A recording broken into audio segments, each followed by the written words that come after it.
नमस्कार मैत्रिणींनो, श्री स्वामी समर्थ. आजच्या भागात पुन्हा एकदा तुमचं मनापासून स्वागत आहे.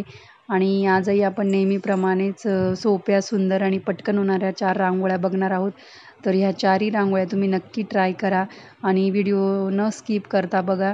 पूर्ण व्हिडिओ लास्टपर्यंत बघा. आणि जर तुम्हाला व्हिडिओ म्हणजे रांगोळी आवडली तर लाईक करा, कमेंट करा, चॅनलला सबस्क्राईब करायचं विसरले असाल तर सबस्क्राईब करा. आणि जर तुम्ही चॅनलवर नवीन असाल म्हणजे फर्स्ट टाईम चॅनलला व्हिजिट दिली असेल तर नक्की सबस्क्राईब करा. तुमच्या फॅमिली आणि फ्रेंड्समध्ये पण आपलं चॅनल शेअर करा. आणि तुम्हाला एक सांगते मी की आपला रोज दुपारी 1 वाजता व्हिडिओ अपलोड होतो. तर व्हिडिओ नक्की बघा. आणखीन म्हणजे जर तुम्हाला नोटिफिकेशन नसेल येत व्हिडिओचं तर तुम्ही डायरेक्टली चॅनलवर येऊन व्हिडिओ बघू शकता. शॉर्ट आणि लाँग व्हिडिओ दोन्ही मी अपलोड केलेले असतात. तर काय झालं माहिती आहे का मैत्रिणी, ह्या जेव्हा मी रांगोळी काढत होती तेव्हा ही माशा बघा किती त्रास देत होत्या. पूर्वीच्या काळी आमच्या घरचे म्हणजे आई आणि ते सांगायचे की उन्हाळ्यात कसा आमरस असतो ना, आमरस खायला येतात म्हणायच्या त्या माशा. आणि तुम्ही ऑब्झर्व केलंच असेल की उन्हाळ्यातच भरपूर माशा येतात. असो, ते आता ते असेल काहीतरी त्या वेळेमध्ये म्हणजे. आणि अजून एक मला किस्सा सांगायचा आहे तुम्हाला. माझ्या मामाच्या गावी नवरात्रामध्ये म्हणजे नाशिक जिल्ह्यात नवरात्रामध्ये 9 दिवस आपल्या शेणाचा वापर करून अशा गवळणी तयार करायच्या आहे. म्हणजे असे त्याला हात पाय वगैरे. आणि त्या 2 गवळणी म्हणजे पहिल्या दिवशी 1 गवळण, दुसऱ्या दिवशी 2 गवळण, तिसऱ्या दिवशी 3 गवळण असे ते ठेवायचे. आणि आपला उंबरठा असतो ना दरवाजाचा, त्या दोन्ही साईडला 2 बाहेर ठेवायचे आणि त्याच्याबरोबर एक वाटी ठेवायची. आणि त्या वाटीमध्ये दूध टाकायचे, कारण की गवळणी दूध आणतात ना.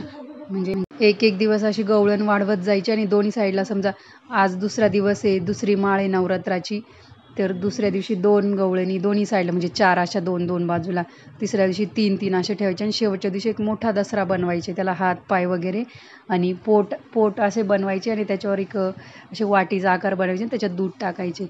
आणि आपले जे घटस्थापना केलेली असते आपण, ते धान्य उगवलेलं असतं, गहू वगैरे सगळे एकत्र करून आपण उगवतो ना, म्हणजे ते शेवटच्या दिवसापर्यंत भरपूर मोठं होतं.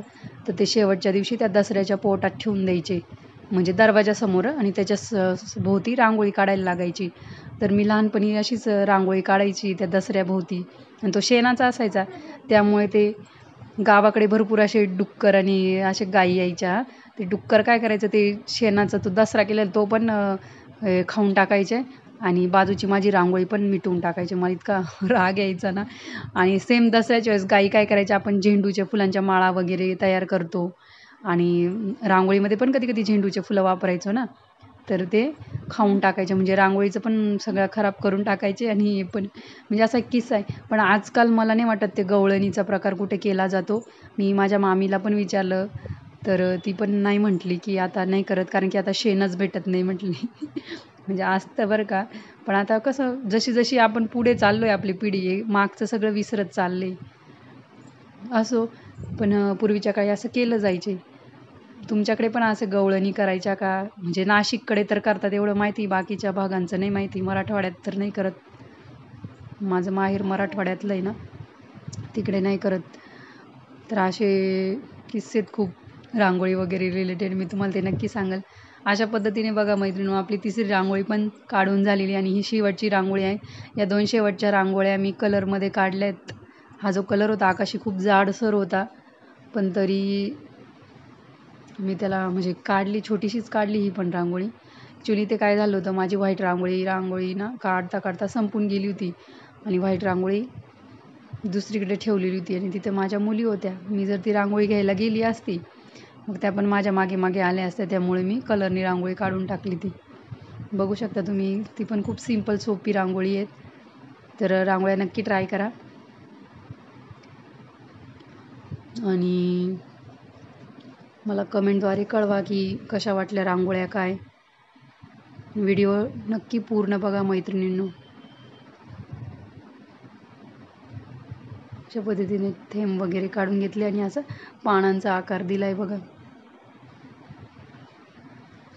खूप खूप सोपी सुंदर, खूप सोपी सुंदर रांगोळी आहे. तुम्ही बघू शकता अशा पद्धतीने आपल्या 4ही रांगोळ्या काढून झाल्या आहेत. पुढच्या भागात भेटू अशा नवीन रांगोळ्यांसहित. तोपर्यंत धन्यवाद. Bye bye.